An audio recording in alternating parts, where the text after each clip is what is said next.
A'udzubillahi minasyaitonirrajim. Bismillahirrahmanirrahim. Alhamdulillahirabbil alamin. Allahumma shalli ala Muhammad wa ala ali Muhammad. Assalamualaikum warahmatullahi wabarakatuh. Saudara muslim yang insya Allah dirahmati Allah, ahlan bik. Berjumpa dengan saya Ronald yang hari ini ingin membagikan satu kisah dari seorang sahabat Nabi Muhammad SAW, yakni Abdullah Dzul Bijadain. Sebagian kita mungkin belum akrab dengan nama Abdullah Dzul Bijadain. Namun setelah mendengar kisahnya, yang tumbuh insya Allah adalah kekaguman betapa para sahabat Nabi keterbatasan tak menghalangi mereka dari beramal dan berjuang. Para sahabat adalah generasi terbaik umat ini. Mereka laksana bintang gemintang. Kepada siapapun kita melihat dari kalangan sahabat, di sana ada cahaya kemuliaan dan keteladanan. Buah dari tarbiyah Rasulullah, sang teladan terbaik di alam semesta. Kisahnya dimulai ketika usai sholat subuh, Rasulullah biasa menyalami para sahabatnya. Dan pagi itu ada wajah baru di Masjid Nabawi. "Engkau siapa?" tanya Rasulullah kepada laki-laki yang mengenakan pakaian kasar dan sangat sederhana. Sarung dan bajunya tampak terbuat dari kain yang sama. Warnanya juga tak berbeda. Laki-laki itu kemudian mengisahkan perjalanannya. "Namaku Abdul Uzza. Aku hidup bersama pamanku di Muzaniyah. Cukup lama aku merahasiakan keislamanku. Hingga kemarin ketika pamanku mengetahui, ia mengusirku. Ia meminta kembali seluruh pemberiannya, bahkan baju yang aku kenakan. Aku serahkan bajuku saat itu juga. Lalu aku pulang ke ibuku dan ia memotong kain kasar ini menjadi dua. Satu untuk sarungku, satu untuk baju. Kalau begitu, namamu adalah Abdullah Dzul Bijadain, hamba Allah yang mengenakan dua kain kasar," ujar Rasulullah. Disinilah awal mula nama Abdullah Dzul Bijadain. Hari berganti hari, waktu berjalan cepat hingga tahun pun berganti. Abdullah Dzul Bijadain senantiasa bersemangat mengamalkan dan memperjuangkan Islam. Keterbatasan tak menghalanginya untuk membersamai Rasulullah. Bersama beberapa sahabat, ia menjadi ahlus suffah, tinggal di Masjid Nabawi karena tak punya rumah. Namun justru dengan cara itulah Abdullah Dzul Bijadain mempunyai kesempatan lebih banyak bertemu dengan Rasulullah dan memiliki lebih banyak kesempatan untuk belajar kepada beliau tentang agama Islam. Keterbatasan ekonomi juga tak menyurutkan semangat jihad Abdullah Dzul Bijadain. Dalam setiap kesempatan jihad, ia menginginkan syahid fi sabilillah. Syahid di jalan Allah adalah cita-cita tertingginya.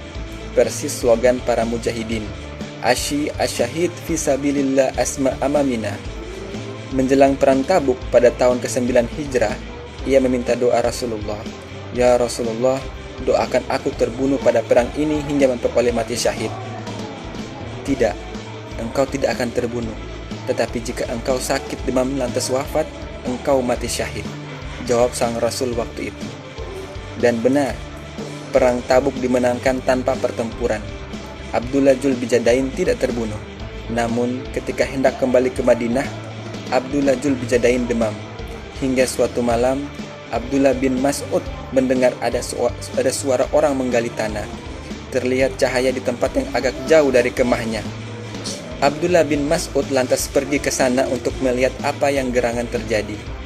Rupanya Rasulullah bersama Abu Bakar dan sahabat lainnya sedang menggali makam. Lalu Rasulullah membopong jenazah dan memasukkannya ke liang lahat. "Ya Allah, hari ini aku ridho kepadanya, maka ridhoilah ia." Doa istimewa itu keluar dari lisan Rasulullah ketika memakamkan Abdullah Dzul Bijadain. Abdullah bin Mas'ud sangat menginginkan doa itu. "Seandainya jenazah itu adalah jenazahku," kata sahabat Nabi ahli tafsir itu. Kisah Abdullah Dzul Bijadain setidaknya membawa 3 ibrah untuk kita, yakni iman harga mati. Demikian besar tantangan yang dihadapi oleh Abdullah Dzul Bijadain untuk menjadi seorang muslim. Pamannya yang selama ini bersamanya justru menjadi penentang dan meminta seluruh pemberian jika ia masuk Islam. Bahkan pakaian yang ia kenakan pun diminta. Namun itu tak menyurutkan Abdullah Dzul Bijadain. Iman adalah harga mati yang tak boleh ditukar dan dihalangi dengan dunia sebesar apapun. Banyak sahabat lain yang mendapatkan hambatan serupa. Mus'hab bin Umair saat masuk Islam diboikot oleh ibunya. Seluruh pemberiannya diembargo. bahkan ia disekap. Namun Mus'hab bin Umair memenangkan iman. Begitupun dengan Sa'ad bin Abi Waqqas.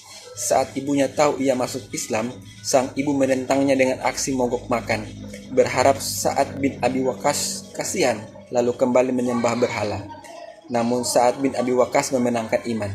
Mungkin ujian yang kita hadapi tak seberat mereka, namun apapun ujian itu, iman tak boleh goyah.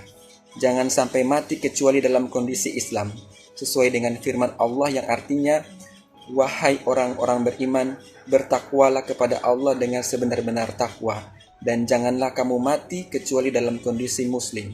Quran Surat Ali Imran ayat 102. Yang kedua, keterbatasan tidak menghalangi perjuangan Abdullah Jul Bijadain memiliki banyak keterbatasan. Ia tidak punya rumah, bahkan pakaiannya hanya kain kasar yang dipotong menjadi sarung dan baju. Namun itu tidak menghalanginya dari perjuangan, tidak menghalanginya dari beramal terbaik untuk Islam. Banyak sahabat lain yang juga memiliki keterbatasan. Abu Ayyub Al-Ansari misalnya, kakinya cacat, namun ia memiliki semangat membara untuk berjihad hingga syahid dan makamnya di dekat Konstantinopel. Keterbatasan tidak menghalangi para sahabat dari perjuangan, seharusnya juga tidak menghalangi kita. Justru dengan berjuang, dengan menolong agama Allah, Allah akan memberikan pertolongannya kepada kita. Ketiga, orientasi akhirat. Para sahabat menjadikan akhirat sebagai orientasi tertinggi. Cita-citanya adalah cita-cita akhirat. Itu yang dimiliki Abdullah Jul Bijadain, sehingga bergegas menyambut seruan jihad. Itu yang membuatnya meminta Rasulullah mendoakan agar ia syahid. Demikian pula Abdullah bin Mas'ud iri kepada Abdullah Jul Bijadain karena ia mendapatkan ridho Rasulullah dan didoakan mendapatkan ridho Allah yang pasti diridhoinya. Abdullah bin Mas'ud tidak pernah iri dalam masalah duniawi, namun ia iri dalam kemuliaan akhirat seperti ini. Semoga kisah dari sahabat Nabi ini, yakni Abdullah Jul Bijadain, memberi kita inspirasi untuk mencontohi beliau dalam memperjuangkan Islam dan keimanannya dalam segala keterbatasan.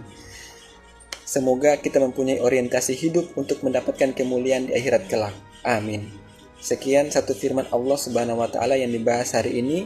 Jika antum suka dengan video ini, silakan subscribe dan beri komentar agar bisa dibahas bersama-sama. Astaghfirullahaladzim, astaghfirullahaladzim, astaghfirullahaladzim. Subhana wa bihamdika, asyhadu an la ilaha anta, astaghfiruka wa atubu ilaik. Assalamualaikum warahmatullahi wabarakatuh.